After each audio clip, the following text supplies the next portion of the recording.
మాతృదేవోభవ. పుత్రునకు నీడనిచ్చడి ఛత్రమై వెలిగినావు శతవత్సరముల్. అమ్మా, మా అమ్మగారు పోయిన తర్వాత ఎప్పుడో ఓసారి ఇంట్లో ఆవిడ ఫోటో ముందు నిలబడి నమస్కారం చేస్తుంటే నా నీడ ఆ ఫోటోలో పడింది. అప్పుడు వచ్చింది ఈ మాట. ఎంత చిత్రం! కాలం ఎలా మార్చేస్తుంది మనుషులని. సజీవులను నిర్జీవులుగా, నిర్జీవులను తిరిగి సజీవులుగా. ఎంత చిత్రమైంది కాలం. పుత్రునకు నీడనిచ్చడి ఛత్రమై వెలిగినావు శతవత్సరముల్. పుత్రుని నీడను దాల్చెడి చిత్రమైనావు కాల చిత్రము తల్లి. పుత్రునకు నీడనిచ్చడి ఛత్రమై వెలిగినావు శతవత్సరముల్. పుత్రుని నీడను దాల్చడి చిత్రమైనావు కాల చిత్రము తల్లి. ఏబిఎన్ ఆంధ్రజ్యోతి ప్రేక్షక మహాశయులందరికీ నవజీవన వేదం అనే కార్యక్రమంలో 767 భాగానికి స్వాగతం పలుకుతున్నాం. ఒక ఉత్కంఠాభరితమైనటువంటి సన్నివేశంలో ఉన్నాం. శిల్పకళకి మళ్ళీ ఎంత అదృష్టం పట్టిందో మీకు చెబుతానన్నా. నేను ఏ కళ కూడా అడుగంటిపోయిందని, అడుగంటిపోతుందని భయపడాల్సిన అవసరం లేదండి. కాలం ఎప్పుడు చక్రం లాంటిది. పోయింది మళ్ళీ వస్తుంది, వచ్చింది పోతుంది. ఈ ఉన్నది పోతుంది అనేదానికి మనం మానసికంగా సిద్ధపడితే అది ఉన్నా ఇబ్బంది లేదు, పోయినా ఇబ్బంది లేదు, ఇంకోటి వచ్చినా ఇబ్బంది లేదు. అదే వేదాంతం. అదే వేదాంతం. యో నహృష్యతి నద్వేష్టి. ఊరికే అన్నిటికీ పొంగిపోకు. నద్వేష్టి. అలాగని ఊరికే ఏడుస్తూ కూర్చోకు, ద్వేషించకు. దేనికి అతిగా సంతోషించకు, అతిగా ద్వేషించకు. ఆ పరిణామాలను బట్టి స్పందించవలసిన విధంగా స్పందించడం ముక్తసరిగా. అంతే. ముక్తసరి అంటారు, చాలా గొప్ప మాట. ముక్తం అంటే ముత్యం. ఆ ముత్యాలు గుచ్చుతారు, అందుకు గుచ్చు అంతే జాగ్రత్తగా. అంతే సాగితీ కూడా దారం తెగిపోతుంది. ఎలా గుచ్చాలో అలాగే, ఎన్ని గుచ్చాలో అన్నీ. ఎక్కువైనా ఇబ్బంది, తక్కువైనా ఇబ్బంది. అదే ముక్తసరి. ఆ ముత్యాల పోహళింపు ఉంటుంది. ఆ పోహళింపులో ఏమాత్రం తేడా వచ్చినా దండ అందంగా ఉండదు. అంత జాగ్రత్త చేయాలి. మాట అంతే. చాలా ఇబ్బంది అయిన విషయమే కానీ, కష్టసాధ్యమే కానీ చేసుకోవాలి. ఏ కళ కూడా పోయిందనుకోవద్దండి, మళ్ళీ వస్తుందండి. ఉదాహరణకి ఇప్పుడు ఈ మధ్యన శిల్పకళకు అవకాశాలు బాగా పెరిగే చూడండి. దేవాలయాలు బ్రహ్మాండంగా కడుతున్నారు.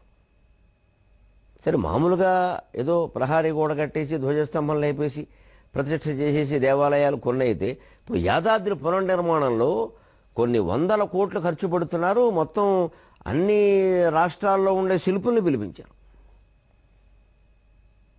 తెలంగాణకు సంబంధించిన యాదాద్రి శిల్పాల యొక్క నిర్మాణం కర్నూలు జిల్లా ఆంధ్రాలో ఆళ్లగడ్డలో జరగడం విశేషం. కళకి ప్రాంతాలు లేవు అనడానికి ఇది ప్రత్యక్ష నిదర్శనం.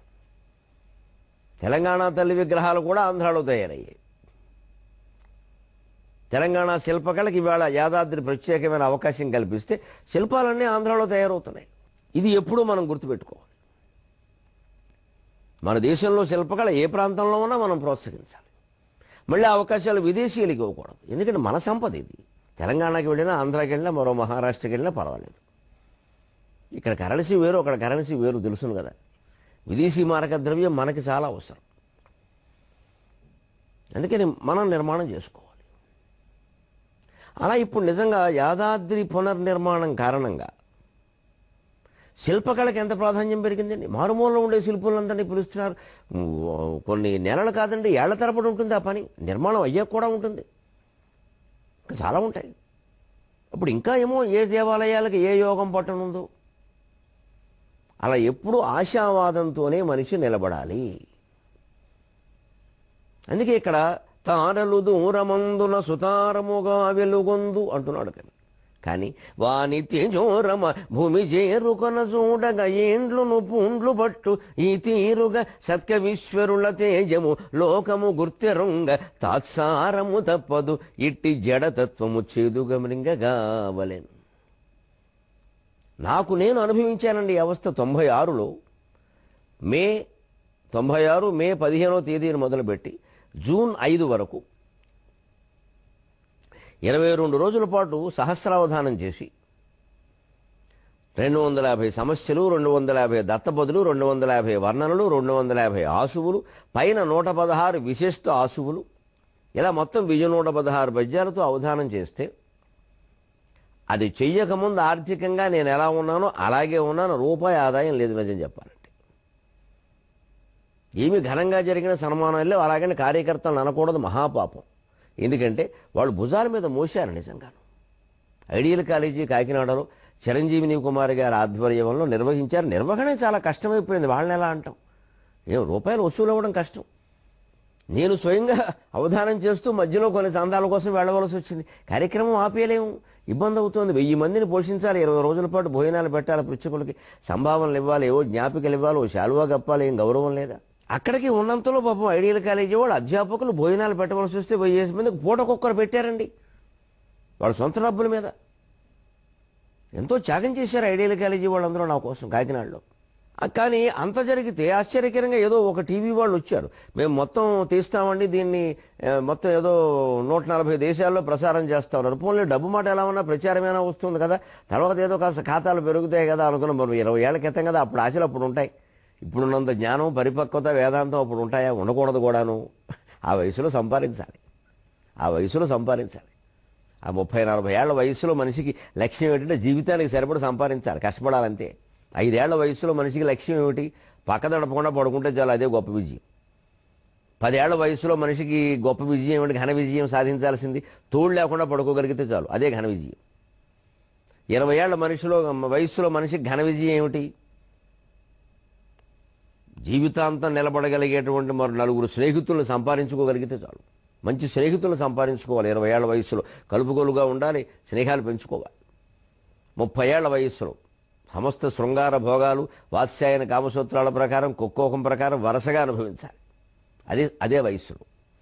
40 ఏళ్ల వయసులో మళ్ళీ రంగు మారుతుంది, చూసుకోవాలి, సరిగ్గా రంగం చిత్రం తిరుగుతుంది. 40 ఏళ్ల వయసులో కూడా 30 ఏళ్ల వయసులో లాగే శృంగార భోగాలు అనుభవిస్తూనే జీవితానికి సరిపడ సంపాదించాలి. తర్వాత సంపాదించలేం. 50 ఏళ్ల వయసులో కూడా 40 ఏళ్ల వయసులాగే సంపాదన మీద దృష్టి పెట్టాలి. తర్వాత వృద్ధాప్యంలో అనారోగ్యాలు వస్తాయి, ఇబ్బందులు వస్తాయి, సంపాదించుకోవాలి, కష్టపడాలి. 50 ఏళ్ళు దాటాయి, 60 ఏళ్ళు వచ్చాయి, మళ్ళీ వెనక్కి వెళ్ళాలి, కిందకి తిరుగుతుంది చక్రం. 60 ఏళ్ల వయస్సులో కూడా 30 ఏళ్లంత కాకపోయినా శృంగారపరమైన సరసమైన ఉత్సాహాలు దెబ్బతినకుండా ఉంటే వాడు ఘన విజయం సాధించినట్టే. ఇంకా కాస్త భ్రమపడగలుగుతున్నాడు అంటే చాలు, ఏదో సరసం సరదా. 70 ఏళ్ల వయస్సులో సరిగ్గా 20 ఏళ్ల వయస్సులో సంపాదించిన స్నేహితుల్ని 70 ఏళ్ల వరకు అట్టి పెట్టుకోగలిగాడు ఉంటే వాడు ఘన విజయం సాధించినట్టే, వాడు మానవతావాదే. 80 ఏళ్ల వయస్సులో మళ్ళీ 10 ఏళ్ల వయస్సు వాళ్ళలాగే తోడు లేకుండా పడుకోగలిగాడంటే ఘన విజయం సాధించినట్టే. 85 ఏళ్ల వయస్సులో మళ్ళీ 5 ఏళ్ల వయస్సులో లాగే పక్క తడపకుండా ఉంటే ఘన విజయం సాధించినట్టే. ఇంతేనండి జీవితంలో, ఇంతకంటే ఘన విజయాలు ఏం అక్కర్లేదు. జీవితం పరిపూర్ణం అయిపోయినట్టే. సరే, ఆత్మజ్ఞానం అనేది ఎలాగూ ఉంది, అది ఏ జన్మకు వస్తుందో చెప్పలేం. అంచేతను ఆ వయసులో నాకు సహజంగానే 35 ఏళ్ల వయసులో చేశాను నేను. సంపాదించాలని ఉండేది, పేరు మీద ఉంటుంది, డబ్బు మీద ఉంటుంది ఆశ. ఏదో తల్లిదండ్రులు ఇచ్చిన ఆస్తి ఉన్న మీరు మనం సంపాదించాలని ఉంటుంది కదా, అవకాశం రాలి. పోనీ ప్రచారమైనా వస్తుంది అనుకుంటే ఆ టీవీ వాళ్ళు ఏమిటో 10 రోజులు తీశారు, వాళ్ళకి ఏదో సాంకేతికమైన ఇబ్బందులు వచ్చాయి, ఏవో బల్బులు ఏవో పగిలాయి, స్టాండ్లు ఏవో తేడా వచ్చాయని మళ్ళీ రాలేదు. ఇదేమిట్రా కర్మ ఇలా అయింది అనుకుని బాధపడ్డాను నిజంగానే. కానీ అదే అవధాన ప్రజ్ఞను కాపాడుకుంటూ అలాగే ఉండిపోయాను. నీరసపడలేదు, నిస్తేజపడలేదు. అప్పుడే వచ్చాయి ఈ పద్యాలు. నక్షత్రాలు గుర్తొచ్చాయి నాకు చూస్తే. నక్షత్రాలకి ఎంతకాలానికి గుర్తు లభించింది, మనకి అలాగే లభిస్తుంది. కంగారు పడితే ఎలా అని సహస్రావధానం చేసినా సరే అష్టావధానాల సైతం ఏదీ మానేయకుండా, ఉద్యోగం కూడా మానకుండా మన పనులు మనం చేసుకుంటూ ఖాళీ సమయాల్లోనే శనివారాల్లో ఏవో అవధానాలు చేసుకుంటూ అవసరమైన ప్రసంగాలు ఏవో ఇచ్చుకుంటూ గడిపాం. పర్వాలేదు, నడిచింది. అప్పుడే ఓసారి ఎప్పుడో 99లో ఎక్కడో అవధానం చేస్తుంటే అడిగారు, మీరు ఏదో సహస్రావధానం చేశారంటున్నారు కానీ అప్పటికి ఇంకా పుస్తకం కూడా వేయలేదు, మరి సాక్ష్యాలు ఏమిటండి అన్నారు సరదాగా. నేనేదో మంచి పద్యం చెబుతాను, వాళ్ళ సరదా, చేయలేదని కాదు. సాక్ష్యాలు ఏమిటో చెప్పండి, ఎవరు చూశారన్నారు. చాలా పౌరుషంగా చెప్పానండి, ఆత్మీయంగా. కాకినాడయ సాక్షి, కన్న తల్లియ సాక్షి. అంతరాత్మ సాక్షి నిజంగా ఉంటే ఎన్ని సాక్షులైనా వస్తాయండి. కాకినాడయ సాక్షి, కన్న తల్లియు సాక్షి, సాగర తీరము సర్వసాక్షి. కాకినాడయ సాక్షి, కన్న తల్లియు సాక్షి, సాగర తీరము సర్వసాక్షి. అన్నదాతలు సాక్షి, తిన్నవారలు సాక్షి, ఐడియల్ కాలేజీ అసలు సాక్షి. అన్నదాతలు సాక్షి, తిన్నవారలు సాక్షి, ఐడియల్ కాలేజీ అసలు సాక్షి. 1116 పృచ్ఛకావళి సాక్షి, బేతవోలక సాక్షి, భీతి సాక్షి, పార్వతీశము సాక్షి, పద్యధారయ సాక్షి, దూరదర్శను సాక్షి, మీరు సాక్షి. 22 రోజులు ఇంత కథను వాళ్ళు చూపుల నడిపించు వాణి సాక్షి. 22 రోజులు ఇంత కథను వాళ్ళు చూపుల నడిపించు వాణి సాక్షి. నా సహస్రావధానము వాసికెక్క ఆంధ్రదేశమున ప్రతిరసాక్షి సాక్షి. చేసిన అవధానం మీరు చేశారనడానికి సాక్షులు ఎవరంటే ఇంత పౌరుషం వచ్చిందండి. నన్ను అంటారా? నేను కష్టపడి 1116 పద్యాలు చెప్పి 750 పద్యాలు ఏకధేటిగా ఒక రోజులో ధారణ చేస్తే నన్ను అంటారా? ఆ పౌరుషంలో మంచి పద్యం వచ్చింది. కాకినాడ యసాక్షి, కన్న తల్లి యుసాక్షి. మా అమ్మ ఎదురుగా కూర్చుని రోజు ఇలా కన్నీళ్ళు కాల్చడం, వీడ 750 పద్యాలు అప్పగిస్తుంటే ఏమైపోతాడో, గుండెలు ఆగిపోతాయేమో. తల్లి అంతే, భార్య అంతే. ఇక అంతకంటే కంగారు పడేవాళ్ళు ఎవరు ఉంటారు? పిల్లలంటే బాగా చిన్నపిల్లగాడు, వాళ్ళకి తెలియదు నాన్నగారు ఏదో చేస్తున్నారని అనుకున్నారు వాళ్ళు. అంతే. కన్న సాగర తీరము సర్వసాక్షి, సముద్రం. అవి ఎవరైనా చెప్పేసరి ఇది భావోద్వేగ సాక్షులు. ప్రత్యక్ష సాక్షులు కొన్ని ఉన్నాయి. అన్నదాతలు సాక్షి, తిన్నవారలు సాక్షి, ఐడియల్ కాలేజీ అసలు సాక్షి. పాపం ఆ కాలేజీలో ఆ వేసవకాలం మూలన గదులన్నీ ఖాళీగా ఉన్న అవే వసతి కింద ఇచ్చారు. వచ్చిన పృచ్ఛకులు వరంగల్ నుంచి, ఎక్కడో హైదరాబాద్ నుంచి, విశాఖపట్నం నుంచి ఎక్కడో వచ్చి ఆ బలనమే పడుకున్నారంటే పాపం వేసవకాలం నా కోసం, గరికపాటి వారి పద్యాల కోసం వచ్చాం. మన సౌకర్యాలతో మనకి నిమిత్తం లేదు. కొందరు పాపం ఎవరు భోజనాలు వాళ్లే వెతుక్కున్నారు హోటల్స్లో, అలా కూడా చేశారు. మహానుభావులు నిజంగా ఎంత అభిమానం అండి. ఎప్పటికెప్పుడో కల్పిస్తే మేము ఉన్నాం సార్ అప్పుడని చెబుతూ ఉంటారు. అలాగే ఐడియల్ కాలేజీ అసలు సాక్షి, కాలికి బలపం కట్టుకుని పాపం అధ్యాపకులందరూ ఎంత కృషి చేశారండి. అంతే. మన గ్రహస్థితిని బట్టి కొన్ని ఉంటే దానికి వారేం చేస్తారు, వారి కృషి వారు చేశారు. ఇప్పటికీ వారి పట్ల ఆ కృతజ్ఞతాభావం ఉంది నాకు, ఆ కాలేజీ పట్ల, ఆ అధ్యాపకులందరి పట్ల. 1116 పృచ్ఛకావళి సాక్షి. పైగా అంతమంది పృచ్ఛకులు ఖచ్చితంగా పెట్టాం. మళ్ళీ ఏదో ఇద్దరిని ఒకరిని 3 ప్రశ్నలు అడగమని, ఒకరిని 4 ప్రశ్నలు అడగమని ఎవరికీ తెలియకుండా ఆసువులు చెప్పేసి, పాత పద్యాలు చెప్పేసి కాలక్షేపం చేయాలి. శుభ్రంగా 1116. బేతవోలొక సాక్షి, భీతి సాక్షి. సంచాలకుడుగా ఉన్న ఆచార్య బేతవోలు రామబ్రహ్మం గారి సాక్షి. 22 రోజులు ఉన్నాడు ఆయన. భీతి సాక్షి. పద్యాలు అప్పగించేటప్పుడు నేను పండి భయం కూడా సాక్షి అన్నారు. అలాగే పార్వతీశము సాక్షి, పద్యధారయు సాక్షి. ఓలేటి పార్వతీశం గారు దూరదర్శన్లో బ్రహ్మాండమైన ఉద్యోగంలో ఉండేవారు. ఆయన వచ్చి మొత్తం ధారణ రికార్డు చేశారు. మొత్తం 1000 పద్యాలు, 750 పద్యాలు ఏకధాటిగా అప్పగిస్తూ ఉంటాయి. పార్వతీశము సాక్షి, పద్యధారయు సాక్షి, దూరదర్శను సాక్షి, మీరు సాక్షి. ఇక అసలు దైవం సాక్షిగా ఉండద్దా? ఎవరేమిటండి? సరస్వతీదేవి సాక్షి. 22 రోజులు ఇంత కథను వాళ్ళు చూపుల నడిపించు వాణి సాక్షి. నా సహస్రావధానము వాసికెక్క ఆంధ్రదేశమున ప్రతి రసాక్షి సాక్షి. నిజమేనండి, అంత డబ్బు రాకపోవచ్చు, పేరు రాకపోవచ్చు, కానీ ఈవేళ అంతకు మించిన పేరు వచ్చిందా లేదా? మళ్ళీ అటువంటి అవధానం చేయమంటే నేనే చెయ్యగలనా లేదా నాకు అనుమానం. చేసి 20 ఏళ్ళు దాటింది. 96 ఎక్కడ, 2016 ఎక్కడ? మేము చేయగలనా లేదా అనుమానం. కానీ చేశాం. అంచేత గుర్తింపు కొంతకాలానికి వస్తుంది. తాత్సారము తప్పదు, చేదుగా మింగగావలెన్. ఏ రంగంలో ఉన్న వాళ్ళమైనా మనకు ఆ గుర్తింపు వచ్చే వరకు దాన్ని, ఆ తాత్సారాన్ని, ఆ జాప్యాన్ని కాస్త చేదు మాత్రమే మింగాలంతే. లోకాన్ని నిందించకూడదు. కానీ అనిపిస్తుంది. ఎందుకంటే ఈ పద్యంలో చెబుతున్నాడు, అంతియ కాదు కవి. అసలైనటువంటి కవికి తన కవిత్వాన్ని గుర్తింపు రాకపోవడమే కాదయ్యా, ఇంకో ఘోరం జరుగుతుంది. సమ్మెటి మీద రోకటి గోరు చుట్టు మీద రోకటి పోటులాగా. అంతియ కాదు లోకమున అల్పులు గౌరవమంది పైపయన్ గంతులు వేయుచుండ బుధకాండములోనంగియుండు. అంతియ కాదు లోకమున అల్పులు గౌరవమంది పైపయన్ గంతులు వేయుచుండ బుధకాండములోనంగియుండు. అయినంతనయేమి ఒట్టి తృణము అంబుధిపై నడదేలుచుండ. ఒట్టి తృణము అంబుధిపై నడదేలుచుండ. అత్యంత విశిష్ట రత్న సముదాయము లోతున దాగియుండదే అని నన్ను నేను ఓదార్చుకున్నానండి. నా ఓదార్పు కోసం నేను రాసుకున్న పద్యాలు ఇవి. నిజమే, ఒక కళని ప్రతిభావంతంగా నిర్వహించిన వాడికి గుర్తింపు రాకపోగా, ఆలస్యం అయిపోగా అల్పులకు గుర్తింపు వస్తుంది, సరిగ్గా చేయని వాళ్ళకి గుర్తింపు వస్తుంది. దానికి కారణం ఏమిటో తర్వాత చెబుతాడు కవి మొహమాటం లేకుండా. ప్రజలు కారణం కాదు, ఆ కవి కారణం కాదు, బాధపడక్కర్లేదు. ఎవరు కారణం తర్వాత వస్తుంది, జరుగుతుంది, ఇప్పటికీ అనేక రంగాల్లో జరుగుతుంది. అల్పులు గౌరవమంది పైపయ్యన్ గంతులు వేయిచుండ. అదే రంగంలో అల్పజ్ఞానం కలిగిన వాడు విపరీతంగా రెచ్చిపోతూ ఉంటాడు. ఏవేవో ఆశ్చర్యాలు పట్టుకొమ్మలు దొరికేస్తాయి, పుల్లు పుష్షు దొరికేస్తాయి. కింది నుంచి తోసేవాడొకడు, పైనుంచి లాగేవాడొకడు.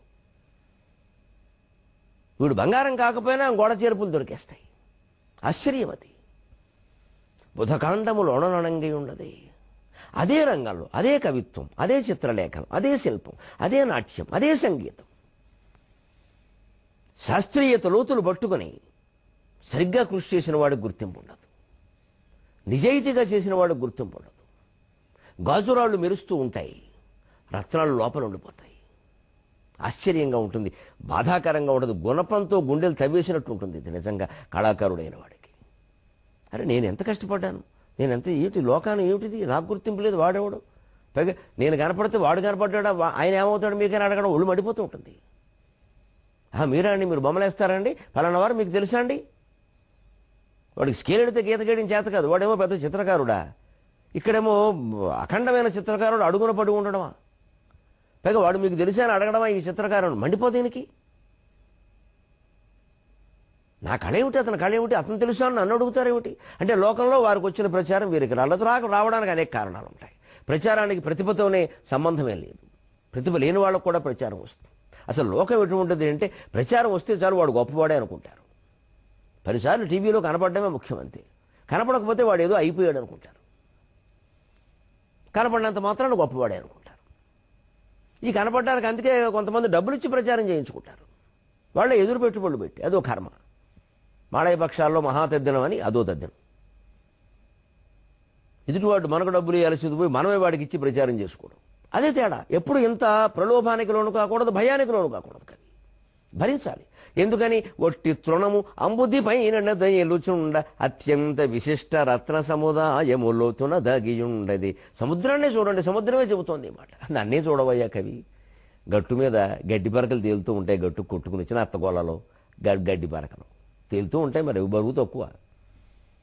కానీ మరి రత్నాలు అలా ఉండవయ్యా, సముద్రం లోతుల్లో ఉంటాయి. అగాధమౌ జలనిధిలోన ఆణిముత్యమున్నటులే అని మహాకవి శ్రీశ్రీ చెప్పినట్టుగా అగాధమైన జలనదిలో ఆణిముత్యాలు లోపల ఉంటాయండి.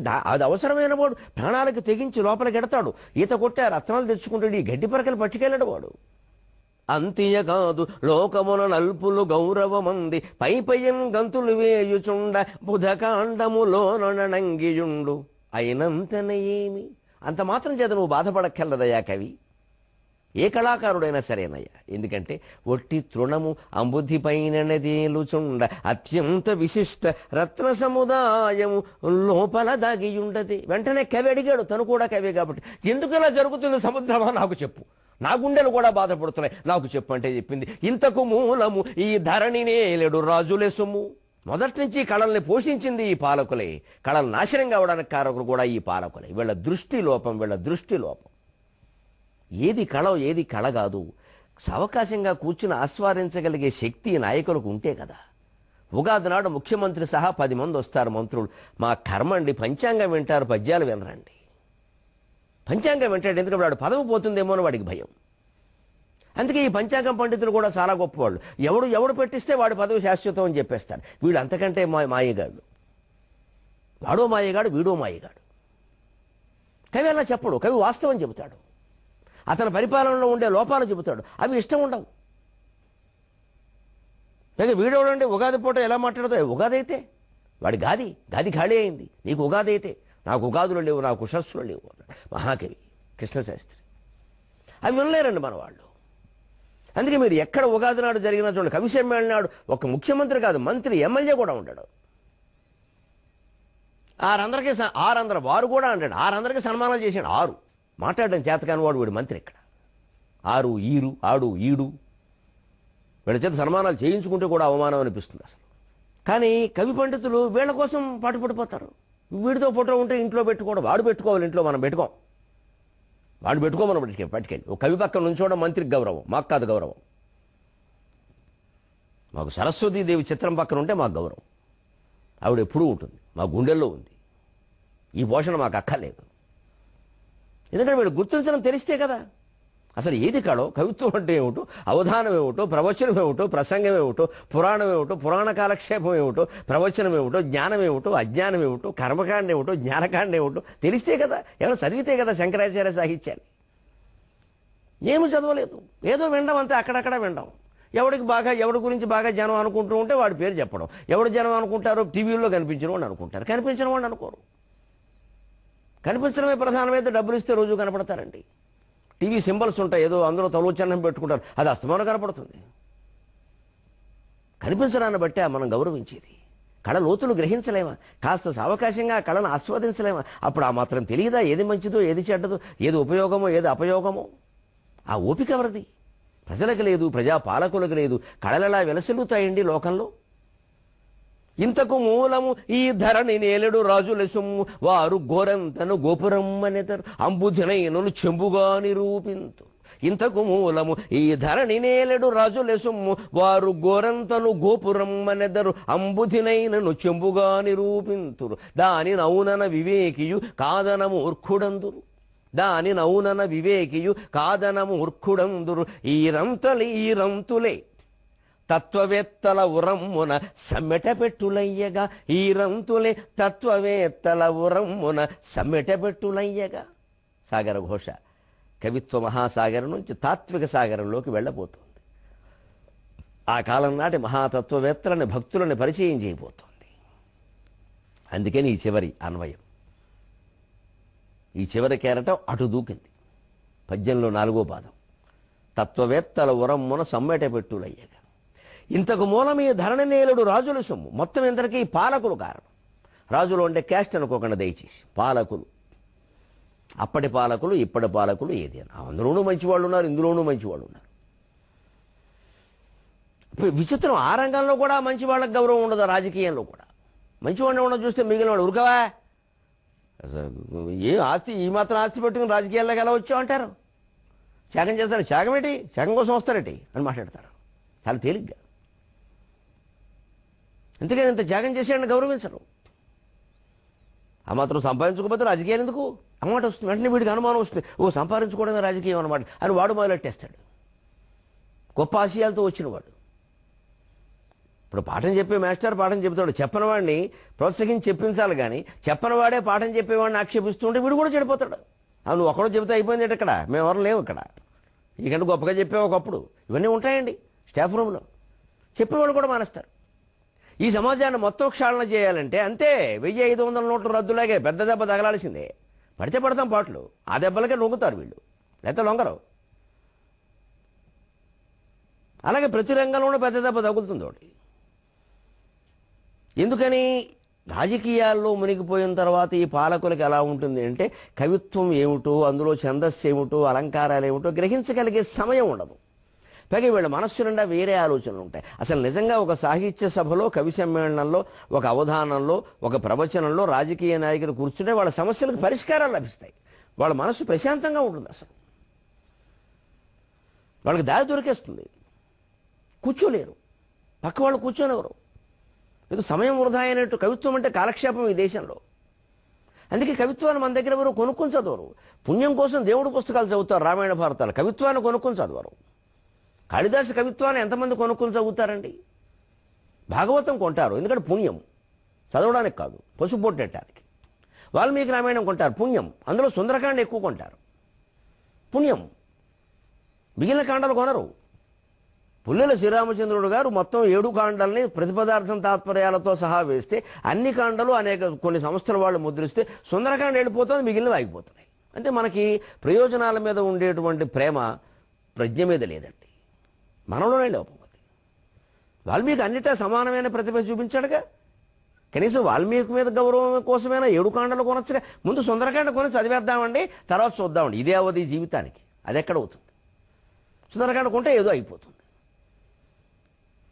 మన ఆలోచనలు ఎంతసేపు ఇలాగే ఉంటాయి. దీన్ని బట్టి జనం ఆలోచనలు బట్టి జననాయకులు ఉంటారు, జననాథులు. వాళ్ళు ఏం చేస్తారు, ప్రజలు అలా ఆలోచిస్తే అలా ఆలోచిస్తారు, లేదా ఓట్లు పడవు. అందుకే వాళ్ళు గోరంతన గోపురం అనేది, ఆ రంగంలో గోరంత ఉంటాడు ఒకడు, వాడు గోపురం అంటారు ఏకంగా. ఎందుకంటే రోజు కనపడతాడు, రోజు వినపడుతున్నాడు.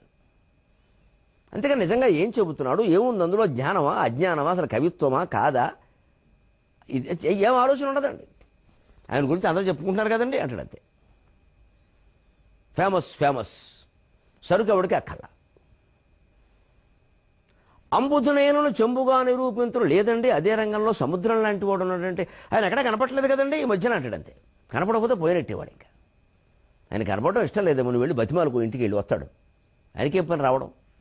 లోకం దృష్టి అలాగే ఉంటుంది, కనపడాలి. ఇది కనపడడం కాబట్టి చెప్పాం, నక్షత్రాలు దూరంలో ఉన్నాయి, సూర్యుడి కంటే పెద్ద ఉన్నాయి, మనకు కనపడితే ఇంతే కనపడుతుంది, అంతే ఉన్నట్ట.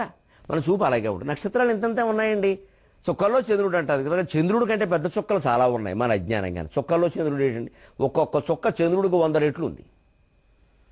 మనం ఓ సామెత పుట్టించాలి, చుక్కల్లో చంద్రుడు అని. ఎందుకంటే చుక్క చిన్నదిగా కనపడుతాం, చంద్రుడు పెద్దగా కనపడుతుంది. మనకు కనపడిందే ప్రపంచం. అందుకే శంకరాచార్య జగత్ మిథ్య అన్నారు, నీకు కనపడుతున్నదంతా అసత్యమయ్యా అన్నారు. మన చూపులోనే ఉంది దోషం. అందుకనే ఎప్పుడు కళాకారులైన వాళ్ళు ఈ పాలకుల సన్మానాల మీద ఆధారపడకూడదు. ఈ పాలకుల యొక్క అభిప్రాయాలు కవులను కాదండి, మహాతత్వవేత్తలని, మహాజ్ఞానుల్ని, యోగుల్ని ఏ రకంగా బాధించాయో పాశ్చాత్య దేశాలలో చెప్పబోతోంది తరంగం. రేపటి నుంచి ఆ ఘట్టాలు విందాం. అంతవరకు తెలుగులో మాట్లాడు.